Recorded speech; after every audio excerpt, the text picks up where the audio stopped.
Good morning বন্ধুরা, তোমরা সবাই কেমন আছো? আমি অনেক ভালো আছি। তো আমার বর কাল থেকে 5-6 দিন ভোর মাছ ধরছে, বাড়িতে আসছে না, রাত্রিবেলা করে মাছ ধরছে। তো আজ শেষ ছিল। তো এটা কি মাছ কেউ বলতে পারবে? যদি জানো তো আমাকে কমেন্ট করে একবার বলবে। এই মাছটা খায় না, কি বিচ্ছিরি দেখতে, ওর ঠোঁটটা দেখবে, এত বিচ্ছিরি দেখতে ওর ঠোঁটটা, দেখলে যেন বমি করে যাবে। ঠিক আছে, ঠোঁটটা আমি দেখাচ্ছি, এত বিচ্ছিরি ঠোঁট, দেখেই যেন কিরম গিন গিন করছে। তো এই মাছটা খায় না, তো জন্য ফেলে দিয়েছে ওরা। তো 3-4 দিন ভোর মাছ ধরে, 3-4 দিন ভোর। আর এতে যে এক বস্তা শুধু চুনো মাছ, এত চুনো মাছ কি বলবো, মানে 2 ঘন্টা লেগেছে এই চুনো মাছগুলো কাটতে। আমি আর আমার যা মিলে চুনো মাছগুলো ভালো করে কেটে ধুয়ে পরিষ্কার টরিষ্কার করে রেখে দিয়েছি, ঠিক আছে। কিন্তু কিন্তু সবাই তো জানো, চুনো মাছ কাটতে গেলে বাবা কোমর পিঠ যন্ত্রণা করে। খুব ধৈর্যর কাজ চুনো মাছ কাটা মানে। তো পুরোটা রান্না বান্না করবো না আমরা, ঠিক আছে, বাদবাকিটা রেখে দেবো ভেবেছি। রেখেও দিয়েছি বাদবাকিটা। তো ভালো করে পরিষ্কার টরিষ্কার করে দেখিয়ে নিচ্ছিলাম, দেখো কত চুনো মাছ। তো আরও মাছ নিয়ে আসবে বলেছে। তো এখন এইগুলোই পরিষ্কার টরিষ্কার করে রেখে দিই, কেন ফের বেলাও হয়ে গেছে, পুজো টুজো কিছু দেওয়া হয়নি, 10টা বাজে।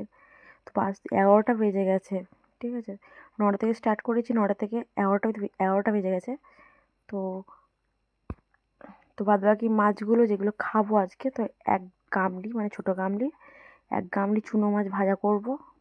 কেন ঝাল খেতে পারি না আমি, মানে একটু গ্যাস টাইপের আছে আমার, তার জন্য খেতে পারি না।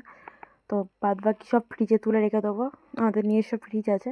তো ভেবেছিলাম ফ্রিজে রেখে দেবো, কেন ভেজে রাখলে প্রত্যেকদিন, কালকে বৃহস্পতিবার, ফের বৃহস্পতিবার আমার নিরামিষ খাই, তার জন্য পুরোটা খাবো না।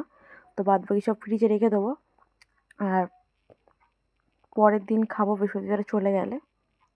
তো এগুলো সব ভালো করে গুছিয়ে টুছিয়ে রেখে দিয়েছিলাম ফ্রিজে প্যাক করে, মানে ঢুকিয়ে দেওয়ার জন্য, কেন ফ্রিজে থাকলে ভালো থাকবে জিনিসটা। আর ভেজে রাখলে কিরম বলতো, কিরম একটা হয়ে যাবে, তার জন্যই ফ্রিজে রেখে দিচ্ছিলাম মাছগুলো। দেখো কত মাছ, একটা চুবড়ি হয়েছে। ওটা কিন্তু বড় চুবড়ি, জানি না ছোটো দেখাচ্ছে নাকি। তো ওটা বড় চুবড়ি, এক চুবড়ি হয়েছে, কতগুলো মাছ। বাদ বাকি মাছ ফেলেই দিয়েছি আমি, সেই ফজলি মাছগুলো, ছোটো ছোটো যে মাছগুলো, সেগুলো ফেলেই দিয়েছি। তো এক চুবড়ি মাছ। তো আমার সব গোছানো হয়ে গেল, সব ঢাকনা টাকনা দিয়ে, ঢাকনা টাকনা দিয়ে ভালো করে চেপে দিচ্ছি, কারণ ফ্রিজে থাকবে তো, ভালো করে চেপে চুপে দিচ্ছি। ফের বেলাও হয়ে গেছে, পুজো টুজো দেওয়া হয়নি, অনেক বেলা হয়ে গেছে, 11টা বাজে, মানে অনেকই বেলা হয়ে গেছে। তো তাড়াহুড়ো করে করছিলাম, অনেক কাজও রয়েছে, জামা প্যান্ট কাচা, ফের অনেক কাজ, গরুর খাওয়ানো, অনেক কাজ বাজ রয়েছে, তো এগুলো কিছু হয়নি। তো তাড়াহুড়ো করছিলাম, তো এইগুলো আমি করছিলাম, আমার যা ওদিকে কাজ করছিল, জামা প্যান্ট কাচছিল। তো দেখো চুনো মাছ কত। তো এই পর্যন্ত, টাটা। লাইক করে দাও প্লিজ, টাটা।